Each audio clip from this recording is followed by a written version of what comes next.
Hello, hello. Welcome to Coma Pirate Radio, where we as esoteric pirates slide our boats together, throw some ropes, tie some knots, and talk about some maps.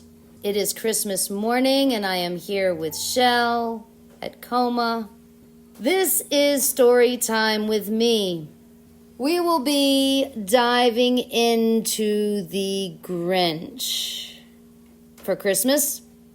Yesterday we go into town, and it is the first time since I've lived in this jungle that Christmas has been infiltrated into the little town of Nosara, and it surprised me how agitated I was. And became the Grinch, which inspired me to read this story for story time today. So let's begin. How the Grinch Stole Christmas by Dr. Seuss. Every Who down in Whoville likes Christmas a lot. But the Grinch, who lived just north of Whoville, did not. The Grinch hated Christmas, the whole Christmas season. Now please don't ask why. No one quite knows the reason. It could be his head wasn't screwed on just right. It could be perhaps that his shoes were too tight. But I think that the most likely reason of all may have been that his heart was 2 sizes too small. Now, I want to dive in here, and first he's saying, please don't ask why, but me as an esoteric pirate always wants to ask why. Let's dive into why the Grinch hates Christmas so much. Chelle, what do you think? Feliz Navidad, pirates and those listening. Grinch hates Christmas because Grinch hates himself. Aww, maybe not. Maybe he just likes his cave to be a cave and not lit up by Christmas lights. The Grinch is lonely. Oh. Okay? He wants love, family, all of the essential things that make us human. He wants to feel. He has no feelings, which makes him a Grinch. Well, hate is a feeling. As if we're doing shadow work now. Yeah. You know, we don't push away those with this feeling of anger and hatred. We do know that hatred is just transmuted sadness. I can feel the Grinch's sadness for sure. But sinking into his character so deeply last night,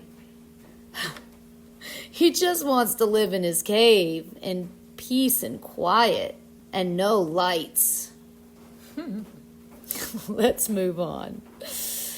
But whatever the reason, his heart or his shoes, he stood there on Christmas Eve hating the Whos, staring down from his cave with a sour, Grinchy frown at the warm, lighted windows below in their town. For he knew every Who down in Whoville beneath was busy now hanging a mistletoe wreath. And there, hanging their stockings, he snarled with a sneer, "Tomorrow is Christmas. It's practically here." He growled with his Grinch fingers nervously drumming, "I must find some way to stop Christmas from coming. For tomorrow, he knew, all the Who girls and boys would wake bright and early. They'd rush for their toys, and then, oh, the noise. Oh, the noise, noise, noise, noise. That's one thing he hated. The noise, noise, noise, noise." Now, bless his freaking heart, the Grinch is like the shaman that lives in the cave on the mountain that's looking down at the city. And I will have to say, I do not like city noises. I do not like loud noises, which is funny because I am loud. Very. I want to be loud, but that's why I live in the cave on the mountain, right? Is so that you can be loud in yourself and not hear others loud. So what do you think? I think that, yes, the Grinch may be an environmentalist. He's green. Oh, we talked about He's that. a tree. He essentially is. He symbolizes a tree, you know, and in this case, a Christmas tree. That's what he looks very closely to. I think, yes, he cares about the environment. He does not want a lot of light and noise pollution. Mm-hmm. You know, I do also feel that the Grinch is selfish. You know, he wants things his ways, but not. He wants to be loud, but you can't be loud. You know, he's very dogmatic in a sense. I think dogmatic would be a good word. You know, he wants to be the dictator. You know, he wants to determine how the world should be, his ideal world, you know. And what the Grinch needs to realize is that he lives in a shared world, you know, and that he can't control those in the Whoville. All he can do is control his own environment, which is the cave out in the mountain, isolated, and he needs to mind his business. Isolation, yes, isolation, and that's true. Like what gets him in trouble is he looks down on these villagers, the Who villagers, and he doesn't like their noises and their lights. I don't like you, I don't like you, I don't like you. Yeah, it's very much non-accepting. So moving on. Then the Whos, young and old, would sit down to feast. And they'd feast, and they'd feast, and they'd feast, feast, feast. They would feast on Who pudding and rare Who roast beast, which was something the Grinch couldn't stand in the least. The feasting, oh my God, the gluttony, the food, so much food. This really mirrors like consumerism. Just consume, consume, consume everything that you can consume. Yes, I agree. I do think that there is something in regards to consumption. And last night I had this download of what makes someone a part of the Matrix.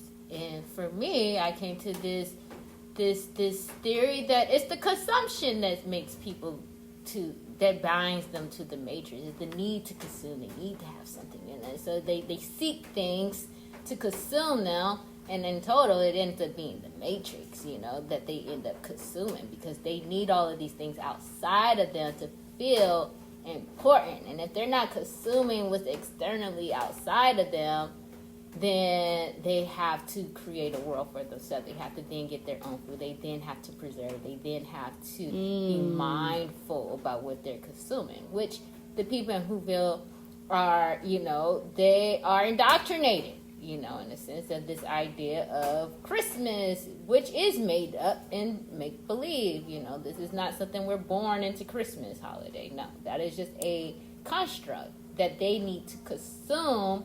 And the Grinch, being an iconoclast, he wants to break down these barriers, these images of consumption and being controlled and being led by the senses or the emotions of holiday. Oh, yeah. I feel like the Grinch is Chiron, the wounded healer. He is wounded. He's sad. He's lonely. He's in his cave. But God damn it, he wants to really enforce his ideas. So, and then they'd do something he liked least of all. Every Who down in Whoville, the tall and the small, would stand close together with Christmas bells ringing. They'd stand hand in hand, and the Whos would start singing. They'd sing and they'd sing and they'd sing, sing, sing, sing. And the more the Grinch thought of this Who Christmas sing, the more the Grinch thought, I must stop this whole thing. Why, for 53 years, I've put up with it now. I must stop this Christmas from coming. But how? Now let's dive into that. 53 years, he says he's put up with it. Mm-hmm.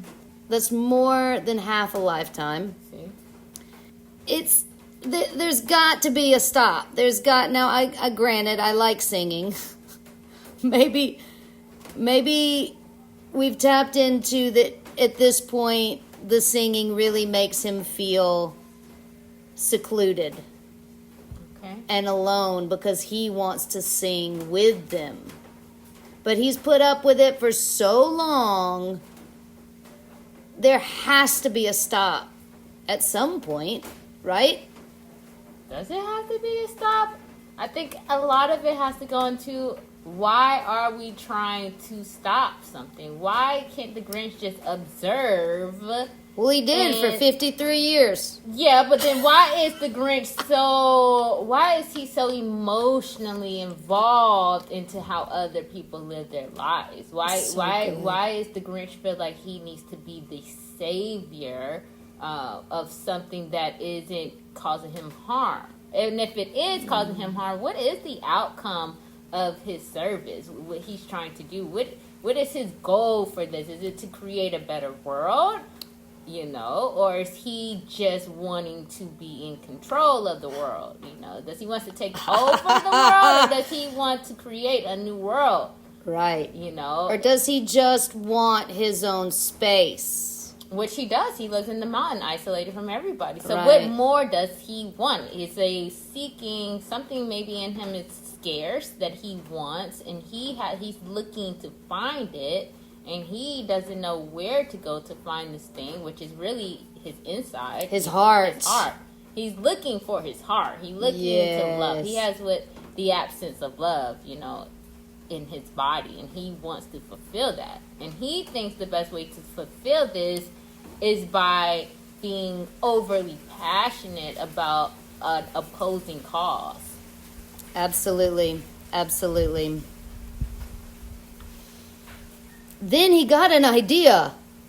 An awful idea. The Grinch got a wonderful, awful idea.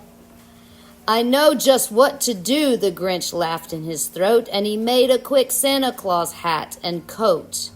And he chuckled and chuckled. What a great Grinchy trick with his coat and his hat. I look just like Saint Nick. All I need is a reindeer. And the Grinch looked around, but since the reindeer were scarce, there was none to be found.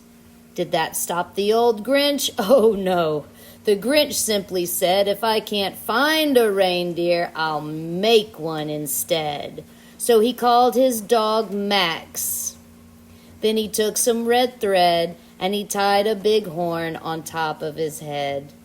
This really gave me the fool feeling of, he has his dog. He's got his trusty dog, and we all feel sorry for the dog who has to pull the sleigh. But the trusty dog pulls it all day. What do you think about him deciding to be Santa? Oh, well, I think Grinch is no problem with him wanting to be Santa. It's just now the issue is that he is forcing someone else to play his role or to be a part of his role, who the pet, his animal, he's enslaving someone to play out his emotions that he feels, and he wants someone, because he doesn't have anybody to a mutual partner. He has to then force or create a partnership. Let's talk about therapy dogs, therapy animals, dogs. Service animals that I've felt a lot of service pets, and they really do absorb and hold our shadows with love.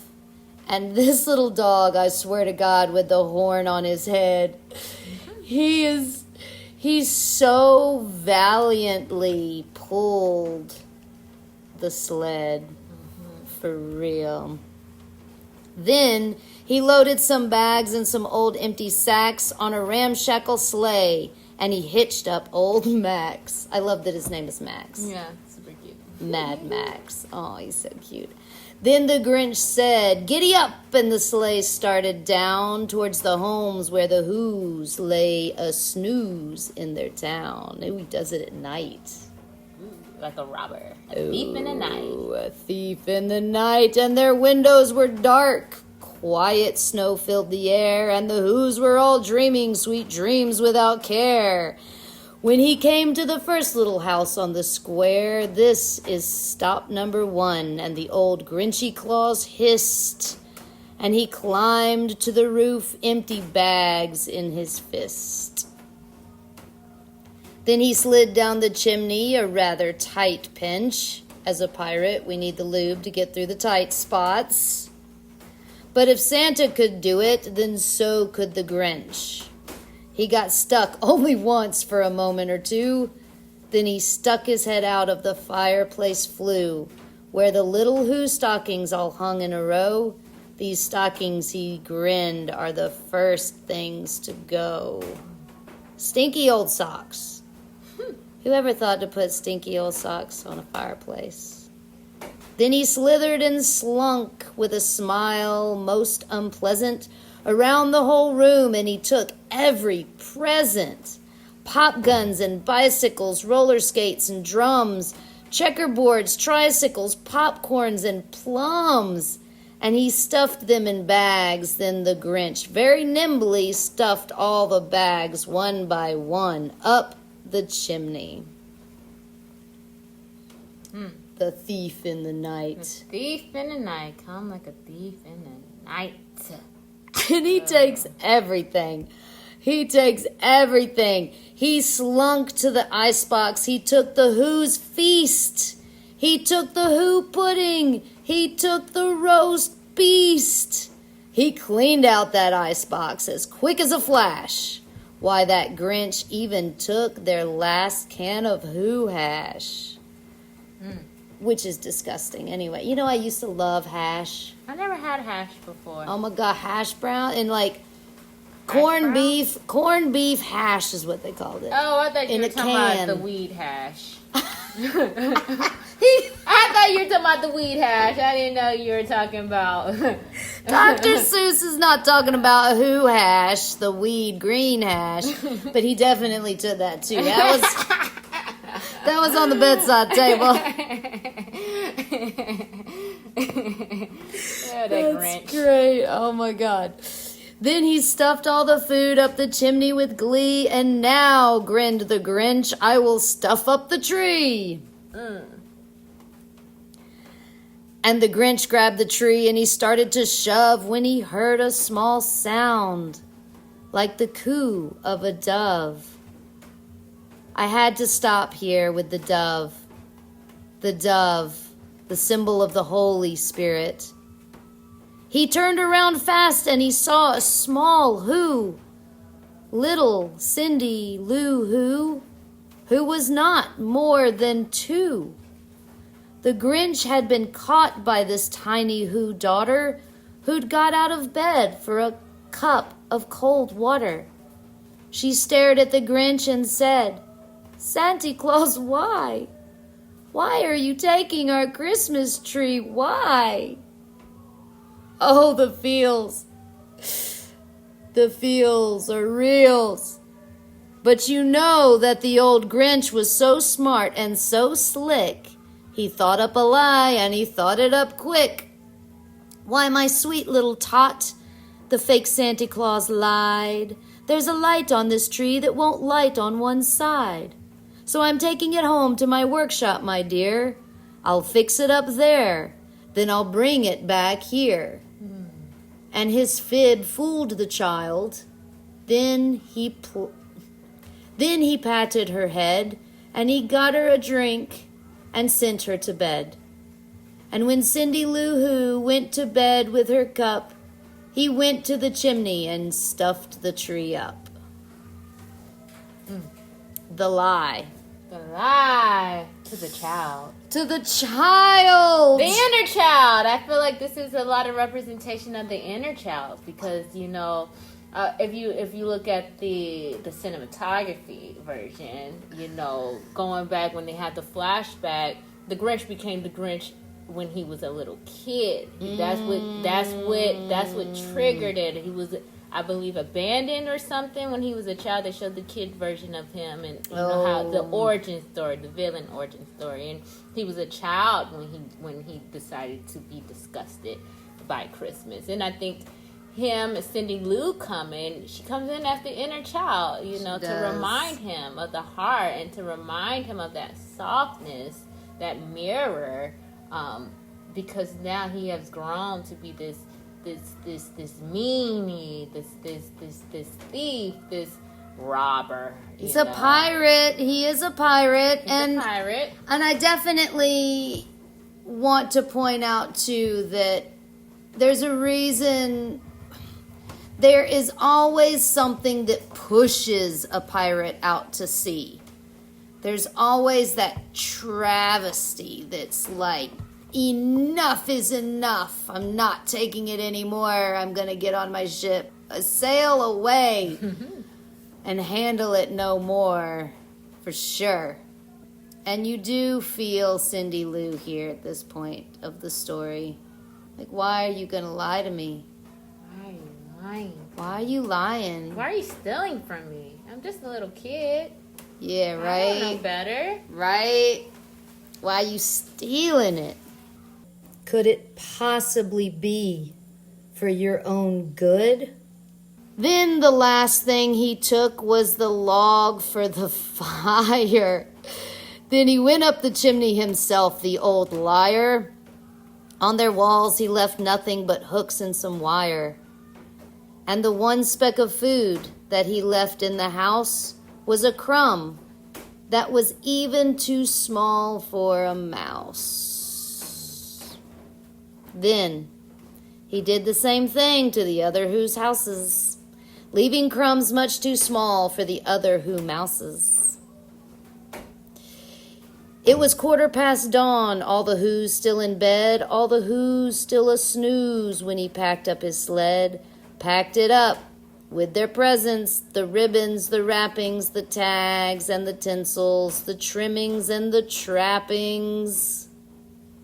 3,000 feet up. Now, let me just say here for a second, this gives me that feeling of the Grinch carrying their shit. And in this jungle, as I have witnessed, the more people that come in, the more trash. And I know presents aren't trash, you guys, I get it, but this picture right here looks like a bag full of trash. And to see all of their trash and then them want somebody else to take care of it. He carries it 3,000 feet up. Now, that wasn't easy for the Grinch to do. Or his poor dog. Or his poor dog, Max, the Mad Max. Wow. Up the side of Mount Crumpet, he rode with his load to the tip-top to dump it. Pooh-pooh to the who's. He was grinchily humming. They're finding out now that no Christmas is coming. They're just waking up. I know just what they'll do. Their mouths will hang open a minute or two. Then the who's down in Whoville will all cry boo-hoo. That's a noise, grinned the Grinch, that I simply must hear. So he paused, and the Grinch put his hand to his ear, and he did hear a sound rising over the snow. It started in low, and then it started to grow. But the sound wasn't sad. Why, this sound was merry. It couldn't be so.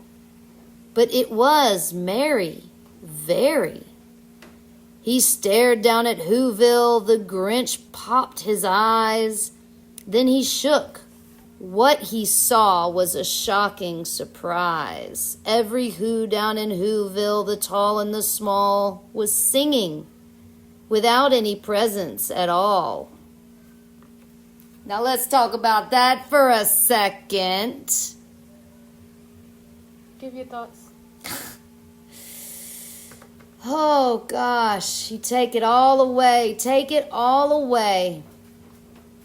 and see who sings. And you know, those that will sing really have the gift, right? Those that can, now think about it.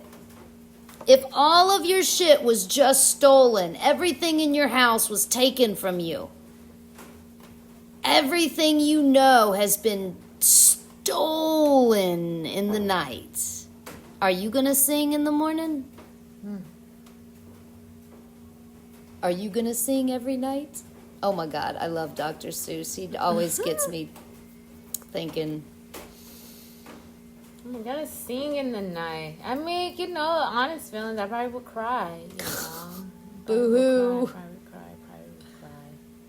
But then, you know, detachment. You gotta be detached from the material, you know, detached from this whole idea that you have to be cheery and happy or that nothing bad won't ever happen, you know. And I think sometimes the Grinch comes up to show that life is not peaches and cream, you know. Things can happen. Talk about your devices that were devices taken from you. Poof. Simultaneously. It's like the Grinch just came and swiped all my shit at one time. You know, it was just like when it happened, it just kept happening. It just didn't stop. It just kept and kept and kept. It takes everything from you. It takes everything from you. And maybe it could be just so you can see what really is important, or so that you can cherish the moment, or so that, you know, what is it that the Grinch want us to see, you know, in ourselves. As the wounded healer, Chiron, what is he teaching? He hadn't stopped Christmas from coming. It came.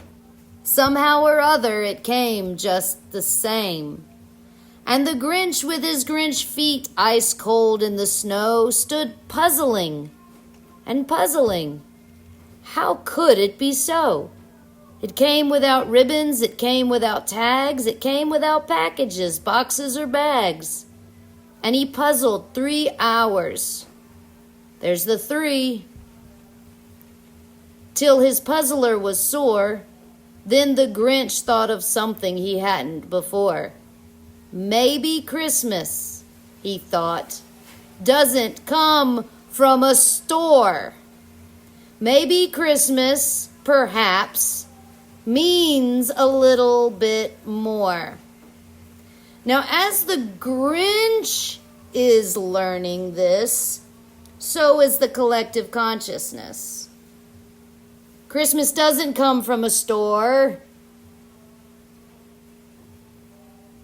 And it's not about how much electricity that you can use when we're already in this light pollution crisis.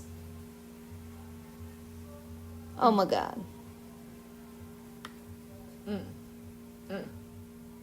I just want to cry. Get it all out. Why?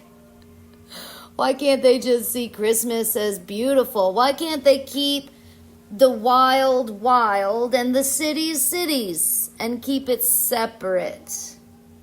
I think, you know, when it comes to Christmas and even when it comes to city, I think the part of it is that the deeper meaning has been evaporated. You know, when we think of Christmas, this is supposed to be the birthing of Jesus Christ, the life of Christ. And, you know, I don't think most people that celebrate Christmas even think about Jesus when they do it. You know, yeah. So it becomes, the message becomes distorted, you know. So it's like kind of too with the jungle.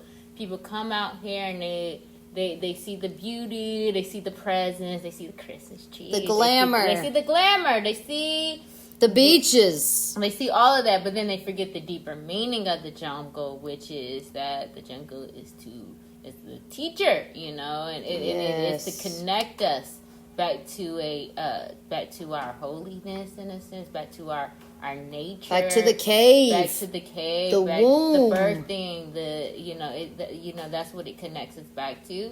Just as the Christmas is to connect you back with the life, you know, the birthing of it is new a life. birth. It's a birth, you know. It's not already like I don't know what the fuck I'm talking about. But God, for real, like that. And I think too that there's so many humans that have been pushed off of that like. Oh, they have a disdain for the Christian paradigm, myself sort of included. I've always appreciated Jesus and his teaching, but never liked the dogma. Yeah. So I know that definitely has also pushed people away from the idea of, you know, it being Jesus Christ's birthday, blah, blah, blah. But still, yeah, if you think about it as just the birth, a birthing of something, which is interesting that they put it in the middle of winter. Mm-hmm. But as Chelle said the other night, I mean, it's not winter everywhere in the world. Like, why can't something be born in the middle of winter? Like, the middle of the death season. Which is it the death season? Or winter the is. season? Spring is the birthing season. Okay. Winter is when everything supposedly dies. Which is really interesting to dive into, because let's talk about this whole paradigm between the Grinch and the Who's and how they're birthing something completely new, and that maybe the birthing can happen in the middle of death. I definitely find, for me personally, I look at it as the fall as the death, because that's when the leaf starts to lose its life and it starts to fall. And then the winter being the conception, more of like it's when it's being conceived. It's the womb. It's in the womb, and then when spring comes, it's birthed it out. I got you. I feel that. Yeah. I feel that. And what happened then? Well, in Whoville, they say that the Grinch's small heart grew 3 sizes that day. Again with the 3. The 3 brings the triangle, brings the trine, brings the group together. The Trinity. And the minute his heart didn't feel so quite tight, he whizzed with his load through the bright morning light, and he brought back the toys and the food for the feast. I mean, talk about a quick turnaround. Like, the second he felt it, he was like, oh, praise Jesus. And he slides, and his heart realizes that all of these Whoville motherfuckers are really merry in their heart. Like, it's that mirror, right? He sees their heart has enough for his heart to grow. And he slides down with all of his shit. So he had a change of heart. A change of heart. Which all of us are capable of having. All of us are capable of changing our hearts around. And he himself, the Grinch, carved the roast beast. The Grinch carved the roast beef. He's smiling. He's with the people.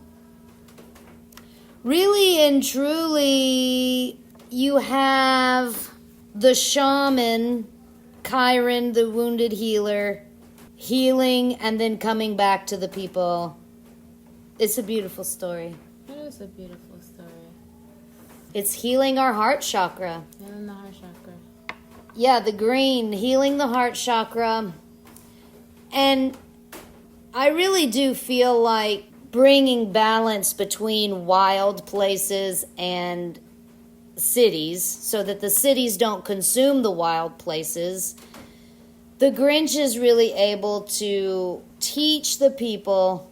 I think you kind of go back to what you said, the wounded healer and the Buddhist community that I've learned from, they have this philosophy called the Hindoku Iyaku, which means one who's able to transform poison into medicine. And I think the Grinch kind of represents that, where he was poisonous in a sense, or this idea, or he may feel very parasitic, but then he was able to transform that into healing and love and into medicine for his community. In knowing that he was actually what he thought was being abandoned, the people actually came to show him love. They really did accept him from the beginning. They accepted him, They accepted him, and they showed him that we love you too, and that, that you are heard, and that your presence is needed, because he was the one that carved the roast. He was needed in the community. He was valued, and he played an important role for the Whoville, and he probably, in a sense, brought them closer together and made Christmas even more. It gave Christmas a meaning, where it's not just about the gifts. It's not just about, this idea that, or taking from anybody. It was really about showing that, hey, we are a village, and, this is what villages do. We come together, and we show support, and we show love, and that even the outcasts are welcome. Yes. I actually last night posted on Facebook, I hold space for all the Grinches tonight. Because I really did show my ass last night a little bit. And yeah, I mean, really holding space for Grinches in their own process, right? They're going through their own shadow process. Looking within and finding the three and holding space. Yeah, the holidays can bring out the worst in people. Sometimes you don't realize how yucky your heart is until the holiday comes around and you see a bunch of people coming together in love and being happy and cheerful and gleeful. You're like, fuck you. You know what I mean? You don't even sometimes realize your heart is like that until you're around that type of environment. And I can just say, as somebody who does not celebrate Christmas, and I'm one of those people too that has had a negative relationship with Christmas. Like, oh, they're just this and that. But then yesterday being out with the inner child, Sophie, and it was just like, that was the first time I ever played into the idea of Santa Claus. Like, oh, yeah, Santa. I don't do that ever. Dude, I was so grateful you totally filled that role for her while I was being the Grinch. I was like, thank you, Chelle. Thank you, Chelle. Because she took Sophie, and I would have had to do it if you weren't there. To go see Santa Claus, who was just this old fucking dude in Costa Rica sweating his balls off on a freaking four-wheeler. I mean, I was like, this is fucking ridiculous. Yeah. Thank you, Chelle. And thank you so much, Chelle, for being here on Christmas. Merry Christmas. Oh, holidays at Coma, man. I've spent Thanksgiving and Christmas here, and they both have been very just insightful for me, being able to see things, and it allowed me to gauge and monitor my own heart and my own feelings and the things I'm thankful for and the things that make me feel more in spirit with the energy. Because at the end of the day, we can always it's a collective energy at the end of the day. Whether you believe in Christmas or not, the energy is being projected of love, family, comfort, community. So it's like, you don't have to necessarily play into that role, but you can take advantage of the energy that's out right now. You could take the advantage of, like, wow, this isn't the time to tap into this energy of love and giving and receiving and sharing. You brought some holiday spirits, which was cool to just have a little feast of wine, sangria. And here comes the children. Always on time.